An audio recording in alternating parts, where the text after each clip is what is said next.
আজকে আমি আমার লাইফে মানে রিয়েল লাইফের কিছু ঘটনা শেয়ার করব, তো চলো শেয়ার করা যাক। সালটা ছিল 2020 সাল। তখন আমি সবে ক্লাস 8-এ উঠেছি। আমার না ছোট থেকেই বাবা নেই। অ্যাকচুয়ালি বাবা নেই বলতে বাবা মারা গেছে তেমনটা না, আমার বাবা থাকতেও নেই, বাবার সাথে মায়ের কোনো সম্পর্ক নেই।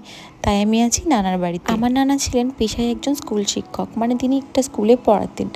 যাই হোক, স্কুলে শুধু পড়াতেন তাই না, তিনি কিন্তু এই স্কুলটা নিজের হাতে তৈরি করেছেন, মানে সমস্ত টাকা পয়সা দিয়ে কিন্তু উনি স্কুলটা তৈরি করেছিলেন। তো আমার নানা আমাকে কিন্তু বড্ড ভালোবাসতো, যেহেতু ছোটো থেকেই আমার আব্বু আমাদেরকে ছেড়ে চলে গেছে তার জন্য। আমি না 3 বছর বয়স থেকে কিন্তু নানার বাড়িতেই থাকি, কারণ আমার যখন 3 বছর বয়স তখন অলরেডি আমার একটা বোন হয়ে যায়। তো আমার মা দুটো বাচ্চাকে একসাথে সামলাতে পারবে না, প্লাস আমিও না আমার নানার বাড়িতে থাকতেই বেশি পছন্দ করতাম, কারণ নানার বাড়িতে ছিল আমার মামাতো বোন, তার জন্য। তো আমি চলে আসি ছোটোবেলাতেই নানার বাড়িতে, আর 3 বছর বয়স থেকে কিন্তু আমি নানার বাড়িতেই থাকি, মানে বলতে